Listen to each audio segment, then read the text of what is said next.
Llámese prensa escrita, radial o televisiva, en la mayoría están manipuladas, controladas y para el beneficio de los grandes corporativos, los políticos o de aquellos personajes que ejercen un control de ella. Nuestra sociedad requiere de una apertura distinta, una ventana que permita un acercamiento más a la verdad. Radio Latina 5.0 te ofrece esa alternativa a través del programa Micrófono Abierto con Raúl Ventura Ortiz, donde la objetividad e información será la base de comunicación. Evitar la manipulación y desinformación será nuestro reto diario. En cada nota publicada, sintonízanos todos los días de 5 a 7 de la tarde a través de la sintonía WPJX 1500 AM, a través de los sitios web raulventuraortiz.com, radiolatina5.com o el subbarrio.com, porque usted merece estar informado.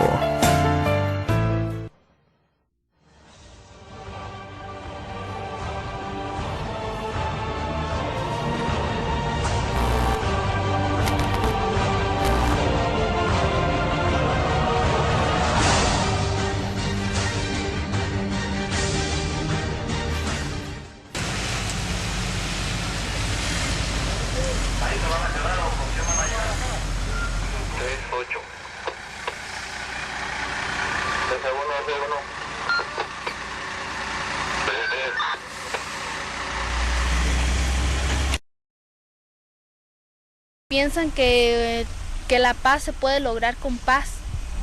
Pues a lo mejor son personas que nunca han estado en una situación de violencia, ¿no? ¿Cómo pedimos paz o cómo queremos lograr algo con paz cuando las personas que te están agrediendo no lo están haciendo con paz, ¿no? Entonces, de la única forma para llegar a una paz, pues es primero dando golpes y acabando con esas personas que quieren destruirnos. Así es como se llega a una paz, pero siempre primero deben de existir las armas para poder lograr algo. Esa es la opinión de un habitante, una jovencita de Cherán, Michoacán. ¿Cómo conseguir la paz con paz? Es imposible cuando los agresores te atacan y la opción que ellos optaron fue utilizar las armas. ¿Cómo creer en un país democrático cuando la impunidad, la corrupción y los abusos cometidos por las fuerzas de seguridad fueron sin duda los principales violaciones de los derechos humanos en México en el 2015? Denunciado, por cierto, por el gobierno de Estados Unidos en un informe presentado hace 2 días. La participación de la policía y de las Fuerzas Armadas en graves abusos, como ejecuciones ilegales, torturas, desapariciones, es sin duda uno de los problemas más graves y significativos de México, que por cierto señala este informe anual sobre los derechos humanos en el mundo y que ha sido publicado por el Departamento de Estado. El documento que publica anualmente el Departamento de Estado evalúa el comportamiento de los gobiernos extranjeros en materia de derechos humanos y sirve sin duda como guía y referencia al Congreso estadounidense a la hora de decidir la ayuda exterior para cada país. En México, la impunidad, la corrupción en las fuerzas de seguridad y el sistema de justicia de México sigue siendo de sus problemas más graves. Si a eso agregamos que la pobreza en nuestro país es hoy en día el 46.2% de la población, quiere decir que en la línea de pobreza viven 55.3 millones de mexicanos. Y aún seguimos creyendo en este tipo de formato. Pues yo creo que nosotros tenemos que asumir otra percepción de las cosas. Para una comunidad, un municipio que se encuentra localizado en el centro del estado de Michoacán, en una región denominada Meseta Purépecha, y que se considera como una de las principales zonas habitadas por el pueblo purépecha. Tiene una extensión territorial de 221.88 kilómetros cuadrados, una población aproximada de 23,000 habitantes. Me refiero al municipio de Cherán, que lo integran 15 localidades. Ellos no aceptaron esa postura y lo hicieron hace 5 años.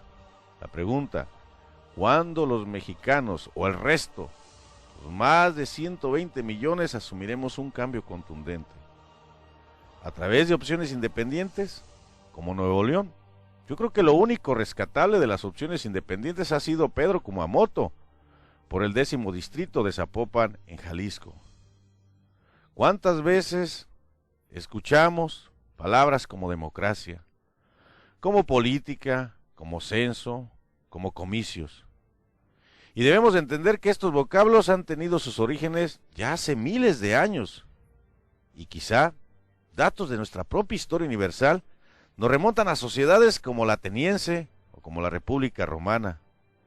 Sin embargo, miles de años después, y hablo de nuestros días, a pesar de toda esa evolución, aún hoy en día no se ha alcanzado ese ideal democrático. Según la raíz de la palabra democracia nos dice que demos significa pueblo, de estas voces griegas, y kratos, poder. Esto tendría entonces como significado, hablando etimológicamente, que democracia significaría el gobierno del pueblo. ¿Hay algún ejemplo tangible en el planeta Tierra donde hablemos que el gobierno es del pueblo? Déjeme remontarme a los años 620 y 593 a.C., en Atenas específicamente, una de las principales ciudades griegas. Ahí se recibieron las primeras leyes fundamentales. Fue así como se inicia la evolución que culminaría acuñando el término democracia.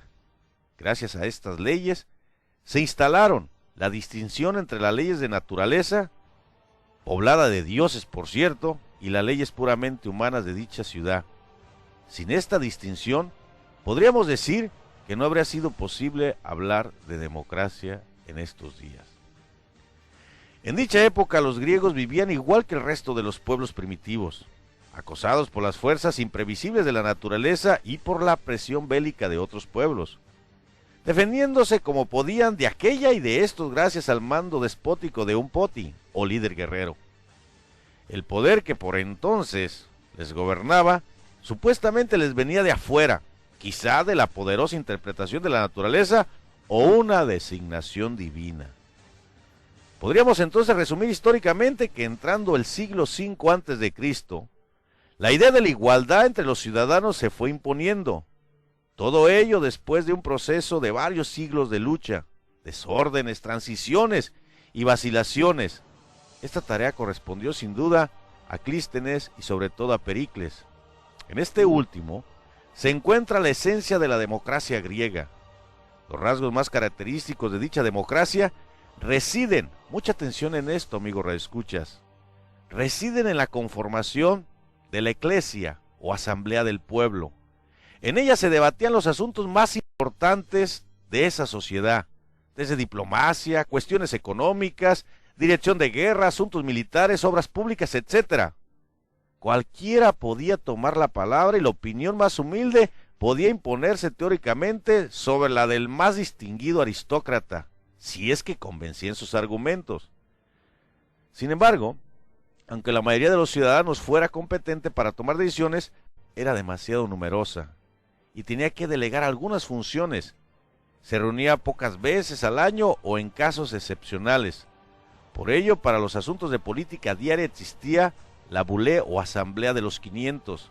Era una especie de cámara alta en la que participaban 50 miembros de las 10 principales tribus que eran elegidos a sorteo.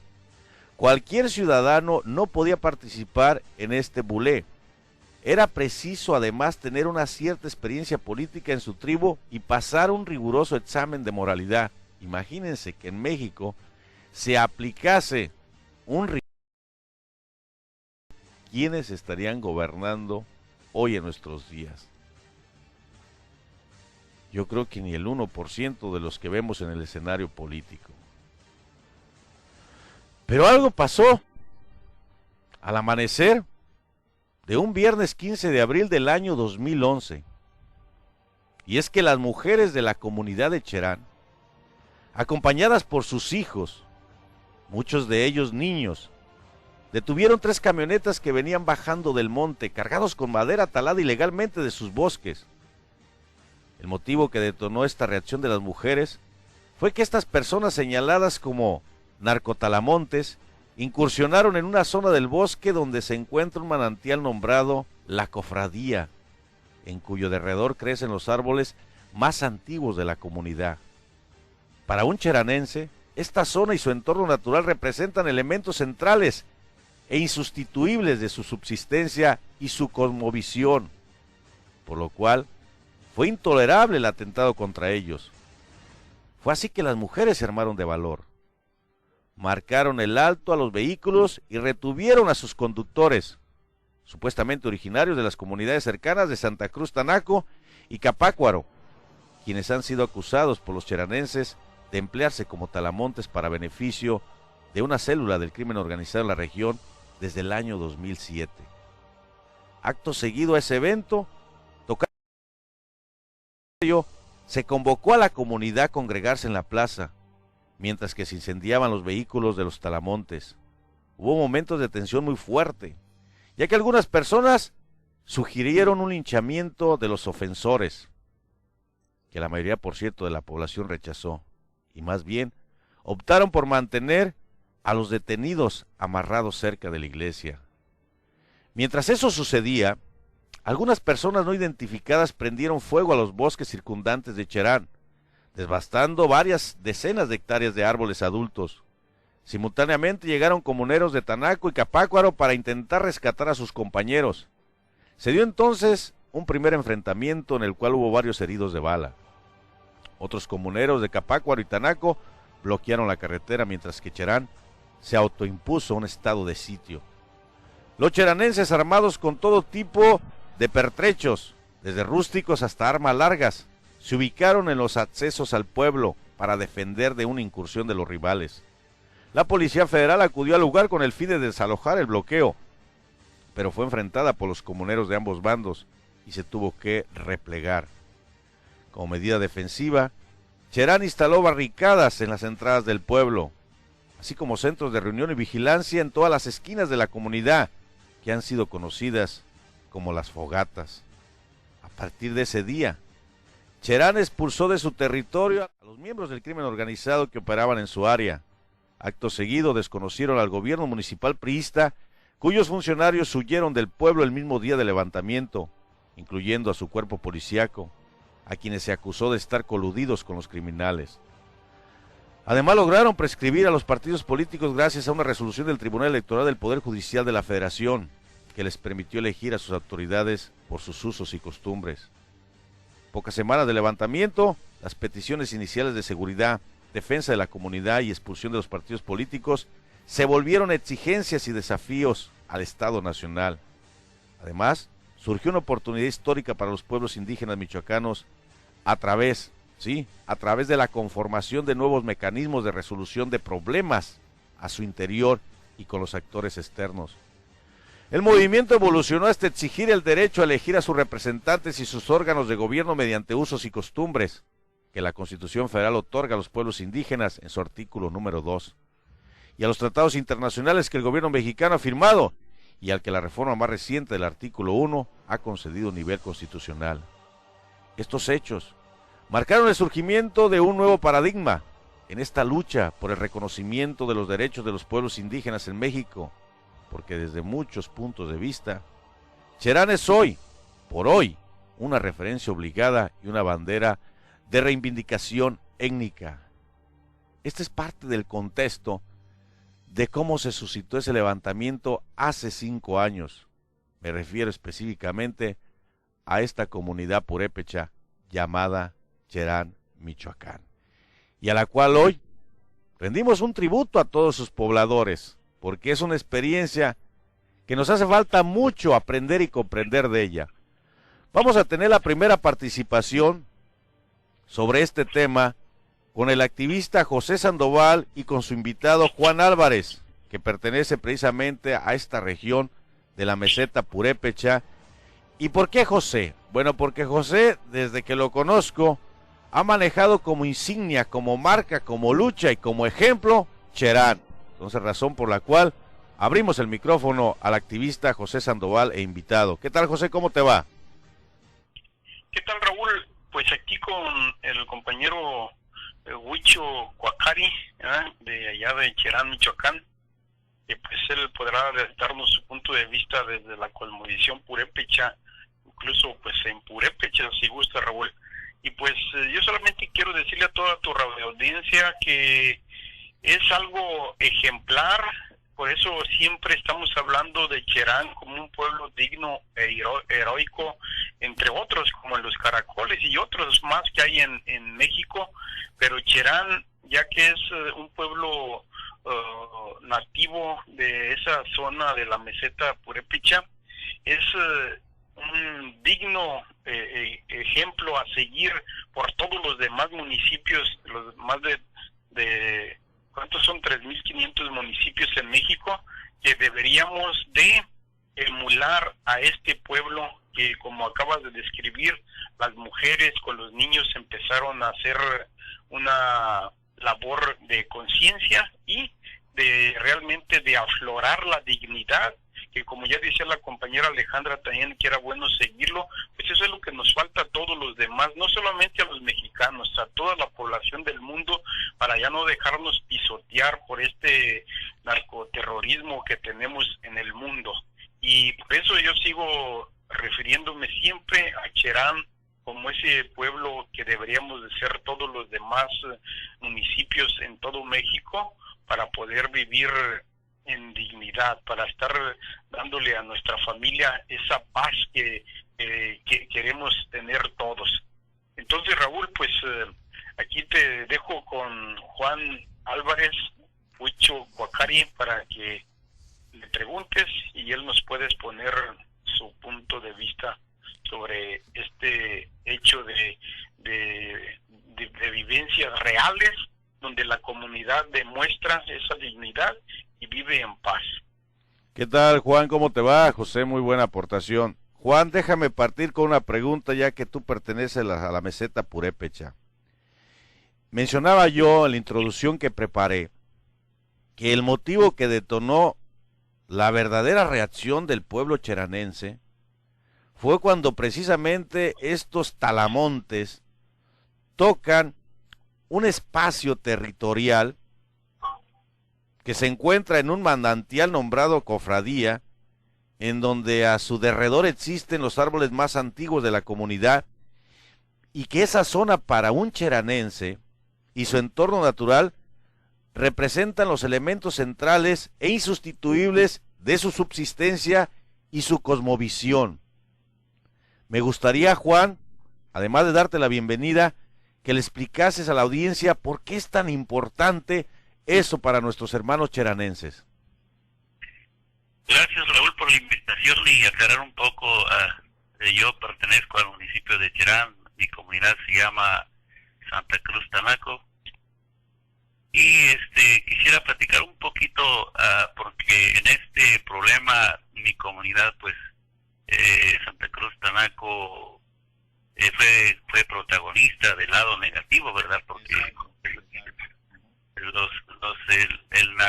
los narcos talamontes, pues muchos de ellos eran manejados en aquel tiempo por el triste, célebre, ya fallecido, el mentado Güero, que organizaba todos estos grupos de talamontes en las comunidades, principalmente de Capacuaro y Santa Cruz Tanaco. Y un poquito de historia, a comentarte que mi comunidad Santa Cruz Tanaco en los años 70 fue un ejemplo para la mayoría de las comunidades indígenas a nivel nacional, porque contaba con un aserradero comunal que explotó la madera por un espacio de unos 25 años, ¿verdad?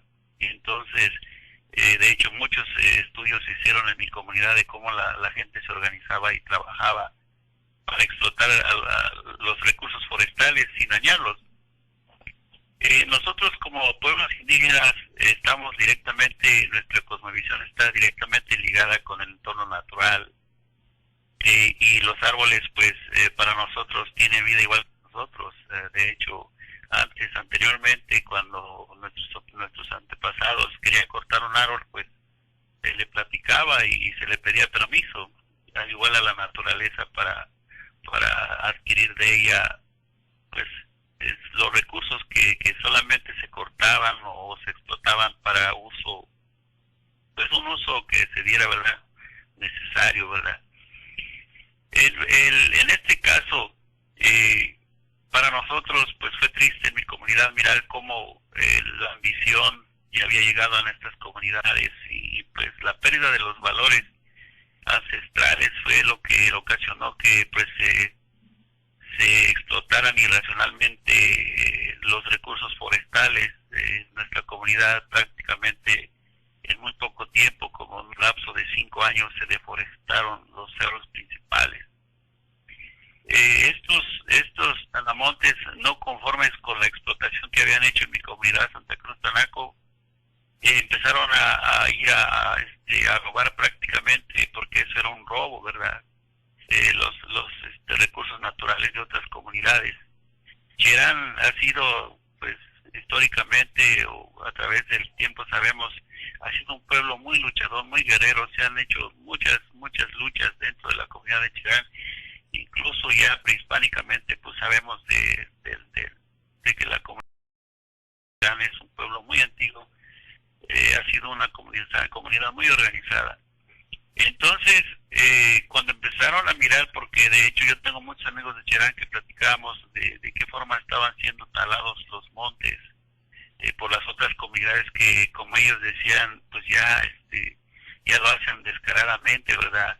Y el gobierno, el narcogobierno de Leonel Godoy, pues no hacía nada. Ellos incluso pusieron muchas quejas en Morelia y no se hacía nada. En aquel tiempo el gobierno corrupto del PRI, que era el que estaba gobernando la comunidad de Cherán, igual a los que querían hacer algo en contra de esa tala que se estaba haciendo, pues simplemente los amenazaban, ¿verdad? Pensaban que no se iba a poder hacer nada. Pero lo que yo he platicado con mis amigos de Cherán, al llegar a ese punto donde estaba la reserva más grande de los que tenía la comunidad de Cherán, y que en sí ese sitio es un sitio sagrado, ¿verdad? Porque creo que de ahí es donde se obtiene el agua. Y al llegar a ese punto, pues sí, se estaba metiendo directamente ya con pues lo no es sagrado. Yo he oído comentarios en las pláticas con los compañeros, con los amigos de Cherán, y cómo las mujeres incitaban a sus hombres para que fueran a defender pues lo que estaban ocasionando los talamontes. Y al no mirar que una respuesta de los hombres, pues ellas optaron por actuar, ellas, y con los niños fueron los que empezaron esta lucha hace precisamente 5 años. Y para nosotros, pues para los purépecha, fue un parteaguas, porque desgraciadamente la comunidad de Cherán nos hace nuevamente como pues reflexionar hacia dónde vamos. A través de estos tiempos creo que ha sido tanta la manipulación que se nos ha dado a través de los medios electrónicos, de que pues de abandonar nuestras costumbres, ¿verdad? Yo he sido un luchador social ya a través de mucho tiempo, que estoy a favor de que pues rescatemos lo nuestro, nuestros valores, porque desgraciadamente las nuevas generaciones, o lo que está pasando en la situación en México, pues se les hace muy fácil como involucrarse en las redes delincuenciales y pues abandonar nuestros valores, ¿verdad? Que anteriormente era lo que nos regían a nosotros. Yo he hablado con muchas personas acerca de cuán importante era para nosotros, para las culturas indígenas y para los purépecha propiamente, la conexión con los medios naturales, la conexión con nuestro planeta, con los animales, cosa que en la actualidad pues no, como seres humanos estamos totalmente perdidos. Déjame preguntarte algo, Juan, que me surge con tu comentario, y hablando de Santa Cruz Tanaco. Dijiste un enunciado muy interesante. Cuando llegaron estos narcotalamontes a nuestra región, coludieron y desecharon los valores en los cuales se regía nuestra comunidad. Y por ende, pues contaminaron las bases y principios de estas comunidades indígenas, que como tú mencionaste, en los 70s eran un ejemplo. ¿Hasta dónde, Juan Álvarez, se puede pintar esa línea de dignidad para poder cruzarla, ya sea convertirte indigno a tu propia sociedad regida por valores, o por otro lado, apostarle a lo atractivo de acaparar recursos de manera fácil, aun cuando estás dañando el propio entorno de la naturaleza, que es el cimiento de esta cosmovisión de la región o la meseta purépecha. ¿En qué momento se colude tu sociedad de Santa Cruz, Tanaco, Juan Álvarez? Mira, yo fui partícipe, yo de hecho crecí en ese aserradero y para mí pues era mi casa, ¿verdad? Yo ahí crecí prácticamente, conocí los trabajos, de qué forma se explotaba la madera. Lo que echa a perder todo, ese trabajo que había organizado a la comunidad, fueron los partidos políticos. Fueron los partidos políticos porque antes Santa Cruz Tanaco no se regía por ningún partido político, sino que eran simplemente planillas que ponían a sus representantes de bienes comunales, como se llamaban, y de esa forma se organizaba. Llegan los partidos políticos y propiamente el cardenismo toma el aserradero, expulsa a los que estaban en aquel tiempo como autoridades y empieza a deteriorarse un poco, porque desde ahí como que se empiezan a perder los valores ancestrales. Ya no era escuchado la persona mayor como nosotros estamos acostumbrados, o tataqueri como le llamamos en nuestra lengua, los que opinaban.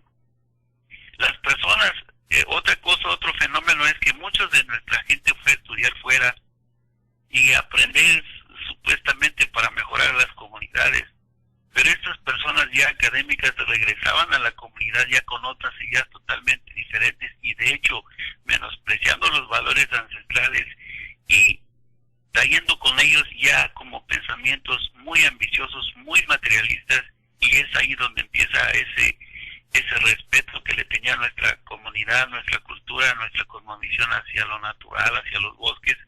Ellos ya llegan con esta idea de no vamos a explotarlo ya como con respeto como se hacía anteriormente, sino ya llega esa ambición de querer hacer dinero, ¿verdad? Incluso empezaron a llegar costumbres muy ajenas a nuestra cultura purépecha, ya lo que eran los vicios, la drogadicción, ya pues totalmente drogadas, empezaban a cortar a diestra y siniestra y explotar los bosques. Ahí es donde yo pienso, Raúl, que se pierde esa línea del respeto ancestral que le teníamos nosotros a nuestros bosques. De hecho, nosotros los consideramos como guardianes de nuestra comunidad. Para ellos ya no tenían esa importancia, ellos ya prácticamente lo miraban como algo material que podían explotarlo a como ellos quisieran, y se perdió el respeto